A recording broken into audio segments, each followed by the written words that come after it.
Fill பண்ணிருக்கேன், water fill பண்ணிருக்கேன். கரெக்டா? ரெண்டு வாட்டர் ஈக்குவலா இருக்கா, அன்ஈக்குவலா இருக்கா? அப்போ நான் இந்த எக்ஸ்சேஞ்ச் பண்ணிக்கிறேன். இப்போ இவங்க ரெண்டு பேருக்கும் நம்ம ஒரு பேர் வைப்போம். இவர் பேர் என்ன அப்படின்னா ஜான், இவர் பேர் என்ன ஜேம்ஸ். சரியா? இது ஜான், இது ஜேம்ஸ். ஜான் வந்து ஒழுங்கா பைபிளே படிக்கவே மாட்டாங்க, கரெக்டா பைபிள் படிக்கவே மாட்டாங்க. அவன் இருதயத்துக்குள்ள ஆண்டரோட வசனங்களே இல்லை. சரியா? இது யாரு அப்படின்னா ஜேம்ஸ்.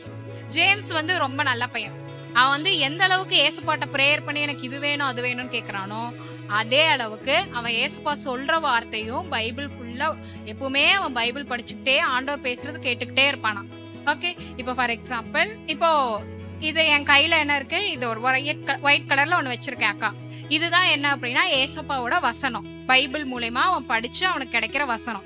இப்ப இந்த ஜேம்ஸ் என்ன பண்றான், பைபிள் படிச்சுட்டே இருக்கான். அதனால அவன் வாழ்க்கையில என்ன ஆகுது, நிறைய ஆண்டவரோட வார்த்தைகள் போயிட்டே இருக்கு. பாரு, ஜான் வந்து பைபிள் படிக்காம, ஒழுங்கா பைபிள் படிக்காம அவன் அப்படியே இருக்கான். அவனுக்குள்ள ஆண்டவரோட வார்த்தை இருக்கா, இல்ல. ஆனா இந்த ஜேம்ஸ் இருக்கான்ல, ஜேம்ஸ் வந்து நிறைய பைபிள் படிக்கிறனால அவனுக்குள்ள இப்ப என்ன இருக்கு, ஆண்டவரோட வார்த்தை இருக்கு. சரியா?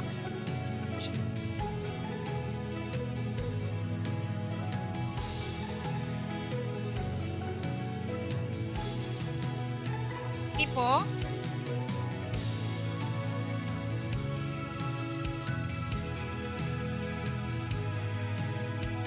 இப்போ என் அக்கா கையில இப்ப என்ன இருக்கு, இன்க் இருக்கு. இந்த இன்க்கு தான் வந்துட்டு வெளியில இருந்து உனக்கு சத்துரு கொண்டு வர ஒரு போராட்டம், ஒரு பிரச்சனை, ஆறு ஒரு கெட்ட ஃப்ரெண்ட்ஸ்னே நம்ம வச்சுக்கலாம். சரியா? இப்போ இது யாரு, ஃபர்ஸ்ட் இருக்க டம்ளர் யாரு, ஜான். செகண்ட் ஒன் இருக்கிறது யாரு, ஜேம்ஸ்.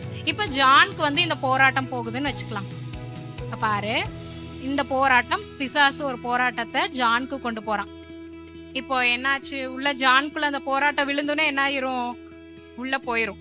அவனை என்ன பண்ணும், அப்படியே அது ஃபுல்லா என்ன பண்ணிரும், அவன் அந்த பிரச்சனையிலே மூழ்கடிச்சிரும். இது யாரு, இப்ப இந்த டம்ளர் யாரு, ஜேம்ஸ். ஜேம்ஸ்க்கு என்ன ஹேபிட் இருக்கு, கரெக்டா அவன் பைபிள் படிச்சிருவான். அவனுக்குள்ள இப்ப என்ன இருக்கு, ஆண்டரோட வார்த்தை இருக்கு. இப்ப ஜேம்ஸ் அந்த பிரச்சனை அப்ரோச் பண்ணுச்சு அப்படின்னா பார்க்கலாம், அந்த பிரச்சனை உள்ள போகுமா போகாதான் பார்ப்போம். இப்ப பாரு, அந்த பிரச்சனை உள்ள போயிருச்சா ஜேம்ஸ்குள்ள.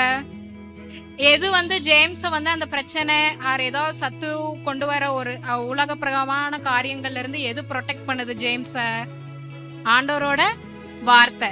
ரெண்டுலயும் நான் அதே இன்க்கு தான் ஆட் பண்ணேன். கரெக்டா? ரெண்டுலயும் அக்கா ஒரே இன்க்கு தானே போட்டேன்.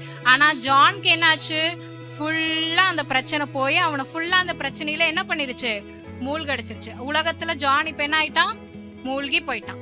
ஏன்னா ஜேம்ஸ் என்னானா, அந்த இன்குள்ள போச்சா, போகவே இல்லை. ஏதோ ஒண்ணு அதை ப்ரொடெக்ட் பண்ணுதுல அவன்கிட்ட. என்ன ப்ரொடெக்ட் பண்ணுது ஜேம்ஸ், இப்போ ஆண்டவரோட வார்த்தை. அப்போ உலகத்துல நமக்கு நிறைய பிரச்சனை வரலாம், ஒரு கெட்ட ஃப்ரெண்ட்ஸ் இருக்கலாம், நிறைய உலகப்பிரமான இச்சைகள்லாம் இருக்கலாம். அது எல்லாத்துல இருந்தும் நம்மளை யார் ப்ரொடெக்ட் பண்ணுவா, ஆண்டவரோட வார்த்தை மட்டும்தான் ப்ரொடெக்ட் பண்ணும். எந்த அளவுக்கு நீ பைபிளை கெட்டியா பிடிச்சு நிறைய வசனங்கள் படிக்கிறியோ அந்த அளவுக்கு உன்னோட ப்ரொடெக்ஷன் என்னவாகும், இன்க்ரீஸ் ஆயிட்டே இருக்கும். சரியா? ஒரே ஒரு வித்தியாசம், இவன்ட்ட வசனம் இருக்கு, இவன்ட்ட வசனம் இருக்கு, அதுதான். சரியா?